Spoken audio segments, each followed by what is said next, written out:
As-tu déjà travaillé dur, prié, fait des efforts, et pourtant ta situation financière reste bloquée? Tu avances, mais tout semble te ramener en arrière. Et si ce n'était pas seulement une question d'effort, mais une question spirituelle? Dans la tradition islamique, la pauvreté n'est pas toujours une épreuve sans cause. Parfois, ce sont nos propres actions, nos péchés discrets et répétés, qui attirent la misère, qui ferment les portes de la baraka, et qui bloquent l'arrivée du risque qu'Allah nous destine. Ce n'est pas une punition aveugle, c'est un appel au réveil, un rappel que certaines erreurs, même petites, ont de grandes conséquences invisibles. Aujourd'hui, je vais te révéler 8 péchés qui attirent la pauvreté, selon le Coran, les enseignements du prophète et des histoires vraies d'ici et d'ailleurs. Et crois-moi, reste jusqu'à la fin, car le dernier péché est celui que même les pieux oublient, et il peut changer ta vie. As-tu déjà ressenti que malgré tes efforts, tes finances stagnent? Et si c'était spirituel, dis-le en commentaire. Avant de commencer cette vidéo, n'oubliez pas de liker cette vidéo, car cela nous donne beaucoup de force pour continuer à partager du contenu bénéfique. Et je vous invite à vous abonner à notre chaîne et d'activer la cloche de notification pour rester informé de nos prochaines publications sur la foi islamique. Partagez-la avec vos proches et laissez un commentaire pour me dire ce que vous en pensez. Merci et bonne vidéo. Péché Ndege 1. Le mensonge dans les transactions. Le prophète Muhammad a dit « Celui qui trompe n'est pas des nôtres ». Hadith rapporté par Muslim. Ces mots sont lourds de sens. Tromper dans le commerce, cacher un défaut, manipuler un prix ou maquiller la vérité. Ce ne sont pas de petites erreurs. Ce sont des péchés qui éloignent la baraka, corrompent les cœurs et attirent de la pauvreté. Dans une ville du Moyen-Orient, un commerçant de produits alimentaires était réputé pour ses bas prix. Mais peu de gens savaient qu'il trichait sur les balances, mélangeait du vieux riz avec du neuf et diluait des liquides pour en vendre plus. Pendant 2 ans, il a fait fortune. Voitures, voyages, vitrines dorées. Mais un jour, un contrôle sanitaire est tombé. Il a tout perdu. Sa réputation, ses finances, ses fournisseurs. Même ses enfants ont été moqués à l'école. Il a fini isolé, ruiné et amer. Il disait « Je ne comprends pas, je faisais des affaires tous les jours. Mais l'argent gagné dans le mensonge est un feu déguisé. Il brûle tout avec le temps. Le prophète nous enseigne que la tromperie dans les affaires est une trahison du pacte spirituel avec Allah. Quand tu trompes un client, ce n'est pas seulement lui que tu voles, c'est la baraka qu'Allah avait mise dans ton commerce que tu chasses. Combien aujourd'hui font fortune rapidement, puis s'écroulent encore plus vite? Des boutiques qui ferment, des restaurants qui perdent leur clientèle, des sites en ligne qui disparaissent du jour au lendemain. Et souvent, derrière cela, un mensonge caché dans une transaction. Le mensonge peut attirer des euros, mais il repousse le risque véritable. Le mensonge attire le gain, mais chasse la baraka. Soyons vrais. Même si c'est difficile. Péché. Ndege 2. Négliger la zakat. Allah dit dans le Coran, avec une sévérité glaçante, « Et ceux qui thésaurisent l'or et l'argent, et ne le dépensent pas dans le sentier d'Allah. Annonce-leur un châtiment douloureux. » Sourate At-Tawbah, verset 34. Ce verset nous rappelle que la richesse n'est pas une propriété absolue. C'est un dépôt temporaire, un test. Et dans chaque somme qu'Allah te confie, il y a une part qui ne t'appartient pas. C'est celle de la zakat. La refuser, c'est voler ce qui revient aux pauvres. Dans une interview sur une chaîne arabophone, un homme d'affaires prospère, propriétaire de plusieurs immeubles et entreprises en Arabie, racontait comment tout s'est effondré en 2 ans. Au sommet de sa richesse, il ignorait la zakat, pensant que c'était une perte ou une taxe inutile.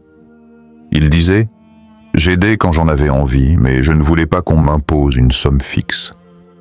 Mais une crise économique, suivie d'un incendie et de poursuites judiciaires, ont détruit ses affaires. Il a confié en larmes. J'ai compris trop tard que ma richesse ne m'appartenait pas vraiment. La zakat purifie. Elle protège. Elle ouvre des portes invisibles, mais la négliger attire une misère collective, inflation, tension sociale, haine entre classes. Car Allah retire sa bénédiction là où l'égoïsme règne. Regarde notre monde. Des fortunes entassées pendant que des orphelins dorment sous les ponts. Et tu crois qu'Allah reste silencieux? Non. Il agit subtilement en retirant la stabilité des nations et la paix des cœurs. Penses-tu que ta richesse t'appartient vraiment? La zakat est un test, pas une option. Qu'en dis-tu? Partage en commentaire. Péché, 1 de Guet 3, l'arrogance et l'orgueil. Dans le Coran, Allah raconte l'histoire de Qarûn, un homme qui possédait une richesse immense, des trésors que même les rois enviaient. Pourtant, son orgueil l'a perdu. Qarûn fut de la communauté de Moussa, mais il opprima son peuple par sa richesse. Sourate Al-Qasas, 28-76. Qarûn oublia que sa richesse venait d'Allah. Au lieu d'être humble et reconnaissant, il se vantait et méprisait les pauvres. Alors Allah fit engloutir toute sa fortune sous terre en un instant, le laissant ruiné et seul. Cette histoire n'est pas juste un récit ancien. Aujourd'hui encore, nous voyons des exemples similaires. Par exemple, un célèbre influenceur, adulé pour son succès fulgurant, a publiquement humilié ses anciens amis et proches. Il croyait sa réussite éternelle, mais en peu de temps, il a perdu ses sponsors, son audience et même ses amis véritables. Son orgueil a coupé la porte aux bénédictions. L'orgueil ferme le cœur. Il efface la gratitude, une des clés majeures pour attirer la baraka. Sans humilité, la richesse devient un mirage, fragile et voué à disparaître. Tout ce que tu possèdes aujourd'hui peut disparaître demain. Baisse ton regard. Péché. Des 4. L'oubli de la prière. Salat. Allah dit dans le Coran, parlant des peuples passés, « Or, après eux vinrent des générations qui délaissèrent la prière et suivirent en leur passion. » Sourate Maryam, verset 59. Ce verset nous avertit que le premier signe d'une chute spirituelle et matérielle est l'abandon de la prière. La salat n'est pas seulement un devoir religieux, c'est notre lien direct avec Allah, notre bouée dans la tempête. J'ai rencontré récemment le témoignage d'un jeune entrepreneur musulman. Ambitieux, il décida de se consacrer entièrement à ses affaires et abandonna ses prières, pensant que cela lui ferait gagner du temps. Mais en quelques mois, tout s'est effondré. Ses contrats ont disparu, ses employés l'ont quitté et ses dettes ont explosé. Il confessa. Je ne comprenais pas pourquoi, alors que je travaillais plus dur que jamais, rien ne fonctionnait, jusqu'à ce que je réalise que j'avais délaissé la salat, la seule protection que j'avais. La prière est une protection spirituelle qui attire la bénédiction dans nos vies. Elle nous rappelle notre dépendance à Allah, purifie notre cœur et maintient la baraka dans nos efforts. Abandonner la prière, c'est comme couper le câble qui nous relie à la source infinie de subsistance. Sans ce lien, les difficultés s'accumulent, les portes se ferment et la pauvreté s'installe. La salat est ta bouée spirituelle. Quand tu l'abandonnes, tu coules. Es-tu régulier dans tes prières? Sois honnête en commentaire. Péché de J5, l'usure, riba. Allah dit clairement dans le Coran, Allah détruit l'usure et fait fructifier les aumônes. Sourate Al-Baqarah, verset 276. Le riba, ou usure, est un péché grave qui attire la colère divine et détruit la baraka dans la vie des individus et des familles. Il peut sembler offrir un soulagement immédiat, un peu d'argent facile, mais c'est un piège spirituel et financier. Une famille d'une grande ville a été victime de crédits à la consommation successifs pour faire face à des dépenses imprévues. D'abord un prêt pour la voiture, puis un autre pour les études, et un troisième pour des travaux. Au fil des ans, les intérêts cumulés ont grugé leurs revenus. Ce qui semblait être une aide s'est transformé en prison. Dettes insurmontables, tensions familiales, et finalement, la vente de leur maison. Le riba est une épée invisible. Il fait miroiter le gain, mais détruit silencieusement les fondations de la stabilité financière et spirituelle. Le Coran oppose le riba à la sadaqa, aumône, qui fait fructifier les richesses, attire la bénédiction et rapproche d'Allah. Le riba, lui, tue la baraka et attire la pauvreté. Le riba peut te donner aujourd'hui pour te détruire demain. Fuis-le tant que tu peux. Qu'en penses-tu? Péché, Ndegeish 6. La tricherie dans le travail. Le prophète Muhammad a enseigné avec clarté. Donne au salarié son salaire avant que sa sueur ne sèche. Hadith rapporté par Ibn Majah. Ce hadith souligne l'importance du respect des droits dans le travail. Exploiter, retarder le salaire ou tromper ses employés est une injustice grave qui porte atteinte à la baraka. La richesse mal acquise se consume rapidement. Un exemple concret. Un patron d'une PME a longtemps retardé le paiement de ses salariés, pensant garder plus de liquidité. Peu à peu, le moral des employés s'est effondré, la productivité a chuté et la confiance a disparu. L'entreprise, autrefois prospère, a subi des pertes répétées jusqu'à la faillite. Ce qui semblait être une économie à court terme s'est transformé en ruine totale. Cette histoire illustre que l'injustice dans le travail détruit la richesse et la paix.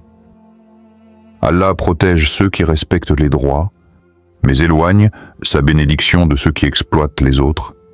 Respectes-tu vraiment les droits des autres dans ton travail? Si tu es patron, employé ou client, partage ta réalité. Péché Ndegeish 7. Le gaspillage, Israf. Allah nous met en garde dans le Coran et ne gaspille pas indûment, car les gaspilleurs sont les frères des diables. Sourate Al-Isra, versets 26-27. Le gaspillage, c'est dépenser sans mesure, jeter sans gratitude, consommer sans réfléchir.